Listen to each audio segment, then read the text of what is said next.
Hi friends, welcome to my channel. ప్రాణాపాయ స్థితిలో ఉన్న రాజేంద్ర ప్రసాద్ పల్లవిని అరెస్ట్ చేయించి ఊహించని షాక్ ఇచ్చిన అవని. ఎందుకు పల్లవిని అవని అరెస్ట్ చేయించింది, అసలు ఏం జరిగింది అని మీరు తెలుసుకోవాలనుకుంటున్నారా? అయితే వీడియోని తప్పకుండా లైక్ చేసి ఛానల్ని సబ్స్క్రైబ్ చేసుకొని పక్కనే ఉన్న గంట సింబల్పై ఆల్ అని క్లిక్ చేయండి. అవని తాగినట్టు అక్షయ్ దగ్గర నటిస్తూ ఉంటుంది. అప్పుడే తాగి తను నిజం చెప్పేస్తూ ఉంటుంది అక్షయ్కి. మా అమ్మ మా తమ్ముడు కనిపించారు. ఇన్ని రోజులు అనాథని అనుకున్నాను, కానీ నేను అనాథని కాదండి. నాకు అమ్మ తమ్ముడు కూడా ఉన్నారు. అమ్మ హాస్పిటల్లో ఉంది. నా దగ్గర మాట తీసుకుంది, నేనే నీ కన్న తల్లినని ఎవరికీ చెప్పొద్దని. అందుకని మీ దగ్గర కూడా నేను నిజం చెప్పలేదు, అంతే తప్ప నేనే తప్పు చెయ్యలేదండి అని అంటూ ఉంటుంది అవని. అయితే మీకు అబద్ధం చెప్పి హాస్పిటల్కి వెళ్ళాను తప్ప నేనే తప్పు చెయ్యలేదు, మిమ్మల్ని మోసం చేయాలని అస్సలు కూడా నేను అనుకోలేదు అని అంటూ ఉంటే అప్పుడే అక్షయ్ అవని మాటలు విని షాక్ అయిపోతూ ఉంటాడు. మరి భరత్, నువ్వు భరత్కి తోడబుట్టిన అక్కవా అని అడుగుతూ ఉంటాడు అక్షయ్ తడబుడుతూ. అవునండి, భరత్ నా తమ్ముడు, మేమిద్దరం ఒకే తల్లి కడుపులో పుట్టాము అని అంటూ ఉంటుంది. ఇక ఆ మాట విని ఒక్కసారి అక్షయ్ అయితే షాక్ అయిపోతూ ఉంటాడు. నేను ఎంత అపార్థం చేసుకున్నాను, వాళ్ళిద్దరినీ ఇంత అపార్థం చేసుకున్నానా, నేను ఎంత మూర్ఖుణ్ణి, అక్క తమ్ముళ్ళు బంధాన్ని అక్రమ సంబంధం అనుకున్నాను అని బాధపడుతూ ఉంటాడు అక్షయ్. అయితే సారీ అవని, నిన్ను చాలా పొరపాటు పడ్డాను, తప్పుగా అర్థం చేసుకున్నాను, నన్ను క్షమించవని అని అప్పుడే అవనిని దగ్గరికి తీసుకుంటాడు అక్షయ్. అయితే ఇక అవని అయితే నా మనసులో ఉన్న భారాన్ని దింపుకున్నానండి అని అంటూ చాలా ఆనందపడుతూ ఇక అక్షయ్కి దగ్గరవుతుంది. తరువాత రోజు ఇక రాజేంద్ర ప్రసాద్ అయితే చక్రపాణిని కూడా ఇంటికి పిలుస్తాడు. అప్పుడే చక్రపాణి పల్లవిని అడుగుతూ ఉంటాడు, ఏంటమ్మా రాజేంద్ర ప్రసాద్ నన్ను కూడా ఎందుకు రమ్మన్నాడు అని అంటూ ఉంటాడు చక్రపాణి. నాకు తెలియదు డాడ్, మిమ్మల్ని ఉదయమే ఫోన్ చేసి ఎందుకు రమ్మన్నారో నాకు అర్థం కావడం లేదు అని పల్లవి అంటూ ఉంటుంది. అప్పుడే ఇక రాజేంద్ర ప్రసాద్ కుటుంబం మొత్తాన్ని హాల్లోకి పిలుస్తాడు. ఇన్ని రోజులు నేను వ్యాపారాలు చూసుకుంటూ అన్నీ కూడా ఇంటిని చక్కబెట్టుకొని తీర్చిదిద్దుకొని ఈ స్థాయికి తీసుకువచ్చాను.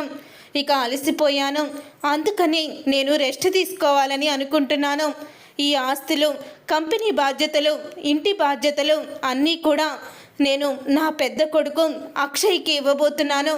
రేపే అఫీషియల్గా అందరి ముందు అతన్ని చైర్మన్ చేస్తూ నేను ప్రకటించబోతున్నాను అని అంటూ ఉంటాడు రాజేంద్ర ప్రసాద్. అయితే ఇక ఆ మాట విని ఒక్కసారే పల్లవి చక్రపాణి షాక్ అయిపోతూ ఉంటారు. అప్పుడే ఇక రాజేంద్ర ప్రసాద్ భార్య పార్వతి అయితే అంటూ ఉంటుంది, మీకు ఆరోగ్యం బాగానే ఉంది కదా, మీకేమీ కాలేదు కదా అని అంటూ ఉంటే, నేను బాగానే ఉన్నాను, కానీ ఈ బాధ్యతల్ని నా పెద్ద కొడుక్కి అప్పచెప్తున్నాను. నా పెద్ద కొడలు ఉండంగా నా పెద్ద కొడుకు బాధ్యత అప్పచెప్పడం నాకెంతో సంతోషంగా ఉంది. అవని కూడా అక్షయ్కి హెల్ప్ చేస్తుంది. ఇంటి బాధ్యతల్ని నువ్వు కూడా మొత్తం అవనికి ఇంటి పెద్ద కొడలుగా అప్పచెప్పేసాయి అని అంటూ ఉంటాడు. అప్పుడే ఇంకా అక్షయ్ అయితే అది కాదు డాడ్ అని అంటూ ఉంటే, ఏమి మాట్లాడుకో అక్షయ్, రేపే బోర్డు మీటింగ్ అరేంజ్ చేయండి, నేను అందరి ముందు అఫీషియల్గా అనౌన్స్ చేస్తాను అని రాజేంద్ర ప్రసాద్ అంటూ ఉంటాడు. ఇక తండ్రి కూతుళ్ళు ఇద్దరు పక్కకు చేరుతారు. ఏంటమ్మా ఇది, వాళ్ళిద్దరినీ బయటికి నెట్టేసి ఈ ఆస్తి మొత్తానికి మీరే అధికారానికి జైజెక్కించుకోవాలనుకుంటే మధ్యలో ఆ అక్షయ్ గారిని చైర్మన్ చేస్తున్నాడేంటి మీ మావయ్య అని అంటూ ఉంటాడు చక్రపాణి. అప్పుడే ఇక చక్రపాణి అన్న మాటకి పల్లవి అయితే, నాకు ఆల్రెడీ ఒక ఐడియా వచ్చేసింది డాడ్, దాన్ని అమలు పరుస్తాను. అక్షయ్ని చైర్మన్ని అవ్వడానికి వీల్లేదో జరగనివ్వను అని అంటూ ఉంటుంది పల్లవి. అయితే అసలు ఏం ప్లాన్ చేశావో, రేపు ఉదయం వరకే మనకి ఛాన్స్ ఉంది అని అంటూ ఉంటే, రేపు ఉదయం వరకు ఉంది కదా డాడ్, ఆ ఛాన్స్నే నేను అవకాశంగా తీసుకుంటాను, నేను తీసుకొని ఏం చేస్తానో చూడండి అని అంటూ ఉంటుంది అవని. ఇక అవని మాటకి అప్పుడే ఇక చక్రపాణి, నీ మీద నమ్మకంతోనే నేను ధైర్యంగా ఉన్నాను, అక్షయ్కి పట్టాలు కట్టాడంటే ఇక అక్షయ్ మనకి ఒక్క చిల్లి గవ్వ కూడా దక్కనివ్వడు. అందులో పల్లవికి నువ్వు చేసే కుట్ర అంతా తెలిసిపోయిందంటున్నావు.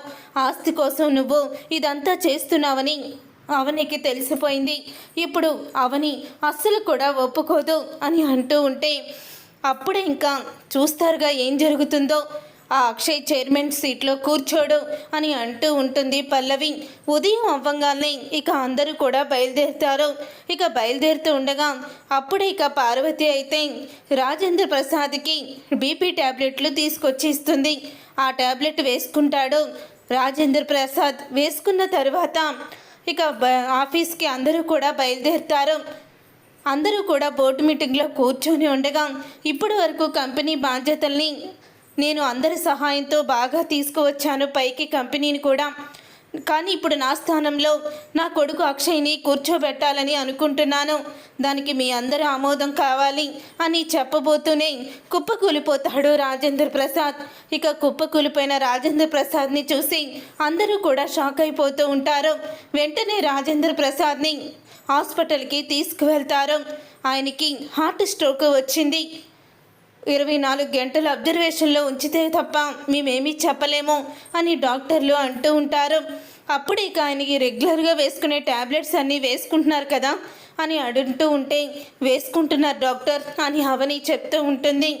మావయ్య గారికి ఇలా అవుతుందని అస్సలు అనుకోలేదు అని పల్లవి అయితే ఎంతో లోపల బాధపడుతున్నట్టు నటిస్తూ పైకి మాత్రం భలేగా చెప్తూ ఉంటుంది. అప్పుడే ఇక అవనికి అనుమానం వచ్చేస్తుంది. ఇక అవని అయితే డాక్టర్ దగ్గరికి వెళ్ళి ఆయన ఉదయం బీపీ ట్యాబ్లెట్లు వేసుకున్న ఒక అరగంటకి ఇలా జరిగింది డాక్టర్ అని అంటూ ఉంటే నేను ఇచ్చిన బీపీ ట్యాబ్లెట్లైనా వేసుకుంది అని అడుగుతూ ఉంటారు. డాక్టర్ అయితే అవును డాక్టర్, ఏవి అవి హాస్పిటల్కి తీసుకువచ్చారా అంటే తీసుకొచ్చాను డాక్టర్, నా హ్యాండ్ బ్యాగ్లోనే ఉంది అని తీసి చూపిస్తుంది ట్యాబ్లెట్స్ని. డాక్టర్ అయితే ట్యాబ్లెట్స్ చూస్తారు. నేను ఇచ్చిన ట్యాబ్లెట్స్ ఇవే, కానీ బాటిల్లో ఉన్న ట్యాబ్లెట్స్ మాత్రం ఈ బాటిల్కి సంబంధించింది కాదు. ఇవి హెవీ బీపీ ఎక్కువయ్యే ట్యాబ్లెట్స్. దీనివల్లే హార్ట్ స్ట్రోక్ వచ్చింది ఆయనకి. ఇప్పుడు అసలైన వైద్యం ఆయనకి చేపిస్తాము. కానీ చూడమ్మా, ఈ మాట నేను ఎవరికీ చెప్పను, కానీ అసలు ఎవరి ట్యాబ్లెట్లు మార్చారో తెలుసుకోండి, లేకపోతే ముందు చాలా బాధపడాల్సి వస్తుంది అని అంటూ ఉంటే ఇక ఆ మాట విని అప్పుడే అవని అయితే మొత్తం సీసీ ఫుటేజ్ వీడియోలను గమనిస్తూ ఉంటుంది. ఇంట్లో సీసీ ఫుటేజ్ వీడియోల్ని గమనిస్తూ ఉండగా అప్పుడే ఇక పల్లవి నక్కి పార్వతి రాజేంద్ర ప్రసాద్ వాళ్ళ గదిలోకి వెళ్ళడం, గదిలో నుంచి దొంగతనంగా బయటికి రావడం అంతా కూడా గమనిస్తుంది. అంటే ఇన్ని చైర్మన్గా చేయడం ఇష్టం లేక ఈ పల్లవి ఈ ట్యాబ్లెట్లు మార్చేసిందనమాట. ఈ పల్లవిని ఇలా వదిలేయకూడదు, పల్లవికి తగిన బుద్ధి చెప్తాను అని అనుకుంటూ ఉంటుంది. అవని అయితే అప్పుడు ఇక రాజేంద్ర ప్రసాద్కి ట్రీట్మెంట్ చేసి ఆయన ప్రాణాపాయ స్థితి నుంచి బయటపడ్డారు అని చెప్తారు. ఇక చెప్పడంతో ఆయన్ని తీసుకొని అందరూ కూడా ఇంటికైతే బయలుదేరుతారు. బయలుదేరిన తర్వాత పోలీసులు వస్తారు. పోలీసుల్ని చూసి అప్పుడే రాజేంద్ర ప్రసాద్ అయితే ఏంటి మీరొచ్చారు అని అడుగుతూ ఉంటే సార్, మీకు ఒక ముఖ్యమైన విషయం చెప్పాలి. అది ఏంటంటే మీ మీద హత్య ప్రయత్నం జరిగింది. మీరు వేసుకునే ట్యాబ్లెట్స్ మార్చేసి మీకు ఈ పరిస్థితికి రావడానికి కారణం మీ ఇంట్లో వాళ్ళే అని పోలీసులు అనేసరికి పల్లవి వణికిపోతూ ఉంటుంది. మా ఇంట్లో వాళ్ళు నన్ను చంపాలని ఎందుకు ప్రయత్నిస్తారో, అసలు ఎవరు అని అడుగుతూ ఉంటాడు రాజేంద్ర ప్రసాద్. అప్పుడు ఇక పోలీసులైతే వీడియోని చూపిస్తారు. ఈ వీడియో చూడండి అని వీడియో చూపించగానే అప్పుడు ఇక పల్లవి చేతిలో బాటిల్ ఉంటుంది, ట్యాబ్లెట్ల బాటిల్. ఇంకా ఆ బాటిల్ని చూస్తారు. చూసి షాక్ అయిపోతూ ఉంటారు. అవును మావయ్య గారు, నన్ను కూడా హాస్పిటల్లో డాక్టర్ గారు ట్యాబ్లెట్స్ మారిపోయిన వల్లే అలా వచ్చినాయి అని కూడా చెప్పారు అని అవని అంటూ ఉంటుంది. కానీ ఆ వీడియోని పంపించినట్టు అవని అయితే చెప్పదు వాళ్ళకి. అప్పుడే ఇక పోలీసులు అయితే మీ కోడలైనా సరే ఎవరైనా సరే మనిషిని చంపాలనుకుంటే అది నేరమే అవుతుంది, కాబట్టి పల్లవిని అరెస్ట్ చేస్తున్నామంటూ పోలీసులైతే పల్లవిని అరెస్ట్ చేస్తారు. చూసారుగా ఫ్రెండ్స్, రాబోయే కథలో ఖచ్చితంగా ఇలాగే జరగబోతుంది. మరి ఇలాగే జరగాలని మీరైతే కోరుకుంటున్నారా? అయితే వీడియోని తప్పకుండా లైక్ చేసి ఛానల్ని సబ్స్క్రైబ్ చేసుకొని పక్కనే ఉన్న గంట సింబల్పై ఆల్ అని క్లిక్ చేయండి. అప్పుడే మేము పెట్టే ప్రతి వీడియో మీరు మిస్ కాకుండా చూసేవచ్చు.